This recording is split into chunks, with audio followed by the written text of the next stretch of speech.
The pathological liar is yet again on an illogical path to lying. It's been announced by Donald Trump today that the ballroom will now cost $300 million, when initially it was $200 million. Then it was $250, then he was going to pay out of pocket, and before that he said he was never going to destroy the White House, which he's currently doing. And by next week it'll be at $350 million. Let's take a look at what Trump had to say. There's a relative, nobody's actually seen anything quite like it. I think it'll be one of the great ballrooms anywhere in the world. It's about $300 million. It's set to do many, many things, including meetings of foreign leaders, including the honoring of foreign leaders. You can see this. This is a plan. If it's got tables so that you honor a foreign leader, we have a proper space. Right now, we have a space that with tables holds about 79 people. Well, at least now we know why Trump really wants to defund healthcare. Bear in mind that absolutely nobody asked for this, and we've been in a government lockdown for about 21 days now. And then when Donald Trump was asked about going back on his word about the destruction of the White House, here's what he had to say. Model of the White House and the ballroom. Many people were surprised the entire East Wing is being demolished, because you had said initially that the ballroom would just touch or would not. Well, touch. certain areas are being certain areas are being left. We determined that after really a tremendous amount of study with some of the best architects in the world, we determined that really knocking it down, trying to use a little section. The East Wing was not much. There was not much left from the original. It was over the course of 100 years, it was changed. The columns were removed, and it was a much different building. Then a story was added on in 1948, 1949. There was a story added on, which was not particularly nice. And the building was very, very much changed from what it was originally. It was never thought of as being much. It was a very small building. And rather than allowing that to hurt a very expensive, beautiful building that, frankly, they've been after for years. You have that. I brought these along so people could see, but it's, there's a relative, nobody's actually seen anything quite like it. I think it'll be one of the great ballrooms anywhere in the world. It's about $300 million. I find it very odd that the president would say it's just a small part of the East Wing when this is clearly not a small part at all. And who is they? Nobody has asked for this at all, ever. How much do you want to bet that Trump did not get any type of approval from Congress or anybody else to even begin this construction in the first place? I mean, he's really leaning heavy on that presidential immunity, especially with that meme he dropped on social media implying he was going to be president forever. To be more specific, this one.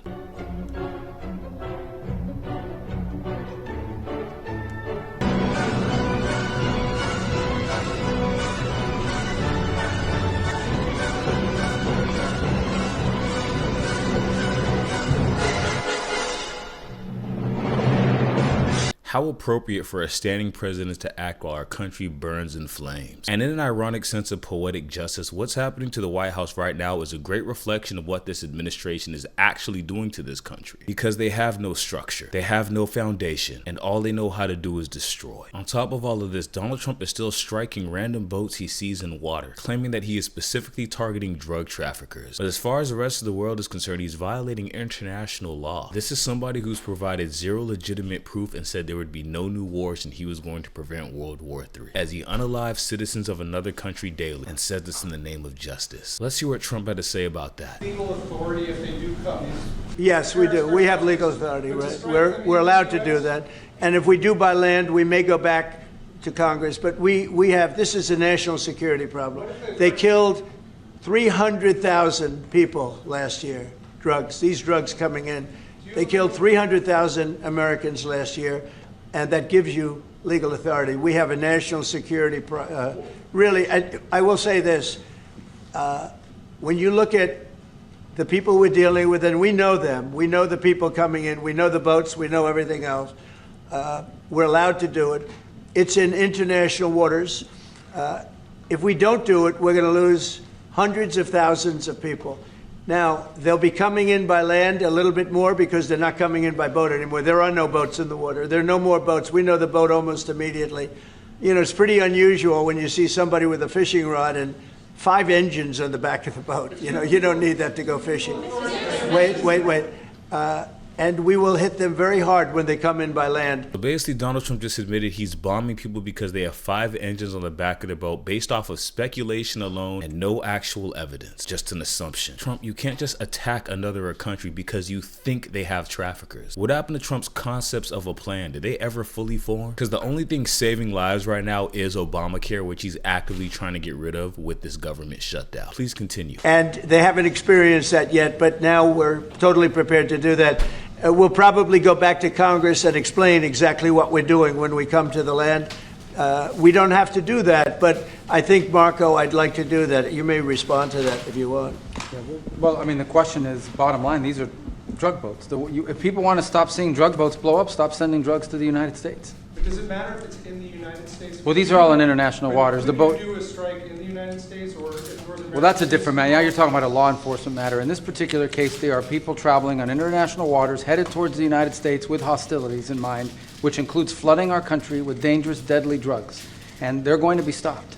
And that's what's happening. And in the case last week, you saw there was a submarine. It was a submarine. It was a submersible. That's a drug boat all the way through. We know what these boats are. The president just said it. We track them from the very beginning. We know who's on them, who they are, where they're coming from, what they have on them. I said last video that these people were going to plunge us into World War III, and this guy right here just said that these people have hostilities in mind. Can you now read minds? No, this is breaking news to the entire world. America has a man that can read minds from miles away. America also has a know-it-all and a DUI hire Pete Hegseth. Every time they speak, they only confirm our suspicions that they have no idea what they are doing, and Trump just admitted right now without realizing it that he never confirmed with Congress if this was okay. Donald Trump, you cannot just label everything a national security and think that gives you the means to do whatever you want, because the same way you're deploying the military all over your own country, trying to provoke violence and a war in your own country so you can call on the Insurrection Act, is the exact same thing you're doing in this incident, calling it a national security threat because you made up yet another boogeyman from MAGA to be scared of. And Trump states things in a certain way to where you can't help but address the problem he brought up, which there is a drug trafficking problem worldwide. But I think you need a little more evidence than the boat had a fishing rod and their mind had hostilities to blow people up in international waters. There are ways to handle these situations, and Trump tends to go about it the worst way possible every single time. There are always better steps to handling problems here, but Trump seems to always choose the most harmful one. But please continue. Boats are, the president just said it. We track them from the very beginning. We know who's on them, who they are, where they're coming from, what they have on them. You know, if you're running drug boats, you're in grave danger. And drug usage is way down. And drug usage coming from the sea, they call it ocean drugs, a little term that they use, the ocean drugs, is very close to non-existent right now. I wouldn't want to be in one of those boats heading away, you know, they're driving happily to destroy the lives of people, and they end up, that's the end of them. So the ocean drugs and the sea drugs, drugs by sea they call it also, that's almost down to nothing, as you can imagine. So they continue to come in by land at a little bit less because they see something is going to happen. They don't like it. They see something, and they're right. Something very serious is going to happen. The equivalent of what's happening by sea. And we're going to Congress just to tell them what we're doing, just to keep them informed. But we have to do it for national security. We have to do it to save lives. He's going to tell Congress because he has to tell Congress, because what he's doing is illegal. And number 2, ocean drugs, sea drugs. Who is they? I've never heard anybody refer to drugs overseas as sea drugs or ocean drugs. I am actually perplexed at this man's audacity to lie on the spot every single time. Ocean drugs and sea drugs. That's what everybody's calling it nowadays. He didn't even know what groceries were until a couple years ago. Furthermore, Donald Trump said drug use in this country is way down after he bombed a few boats within the past few weeks. How would you even know that? How would you even measure that? How would you know it's lowered besides just saying it on camera for the first time? The same way you just said ocean drugs and drugs of the sea for the first time. The only thing way down is Donald Trump's memory because he has Alzheimer's. That was such a disoriented statement that I actually think he needs a mental evaluation for what what he just said here. I mean, that was borderline psychotic. And with the most recent boat bombings, Donald Trump has officially unalived 34 people with these strikes, all based on his speculation and mind-reading abilities. Let's take a look at the definition of international law and if Donald Trump broke it by bombing Venezuelans in boats. A group of UN human rights experts stated that on 21st of October 2025 that the use of lethal force in international waters without a proper legal basis constitutes extrajudicial executions, and that covert or direct military action against another sovereign state would represent an even graver breach of the UN Charter. So we're pretty much all in agreement that Donald Trump broke international law now. He's not just breaking American law, he's breaking global laws. Imagine you were in a boat in international waters and China nuked you because they thought you were trafficking drugs. Were you the one with hostilities in mind, or was it the person that nuked you? Let me also state that nobody is advocating for drugs being pushed into this country, but that's a pretty obvious statement. Nobody wants drugs pushed into this country, but you wouldn't want to be sent to prison based on speculation. You would want them to have actual evidence you did something, right? What about being executed because someone thought you might do something or you might have been doing something without actual evidence you were? There are simple steps and solutions and processes to these issues, and if you do not go through these processes, there are consequences. But Donald Trump never addresses consequences with MAGA because they are the party of zero accountability. As a matter of fact, he is saying he's doing amazing things for farmers, as he just gave Argentina $40 billion yesterday and decided to buy their meat over US meat. Let's see what Trump had to say about that. On beef, I'm very happy about that. We're going to do something very quickly and easily on beef to get it down. The ranchers understand that. They're so happy for what I've done. I saved them. I don't think you'd have any beef in this country if I didn't do that. So we're very proud of that. Yeah, Brian? And now the farmers and ranchers are ecstatic. Why? Because Donald Trump says so. Ignore the countless videos of them saying, please help us, we're losing everything. Donald Trump said they're happy with him, so they must be. Here's what the National Cattlemen's Beef Association actually had to say about this. President Trump's plan to import Argentinian beef to lower beef prices is the wrong approach. This plan only creates chaos for American family farmers and ranchers while doing nothing to lower grocery store prices.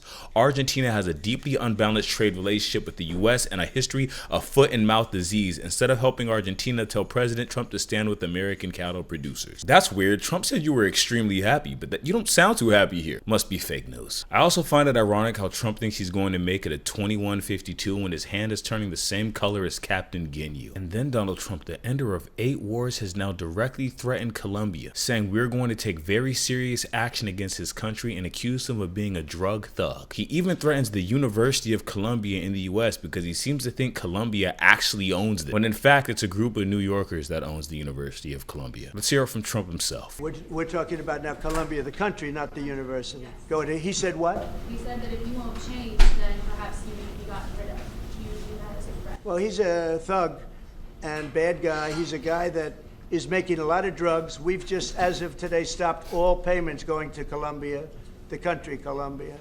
Also, the school Columbia. No, we settled. We made a settlement with him. But no, he's a thug, and he's a bad guy, and he's hurt his country very badly. They're doing very poorly, Colombia. They make cocaine. They have cocaine factories. They grow all sorts of crap that's drugs, bad drugs coming into the United States, goes generally through Mexico.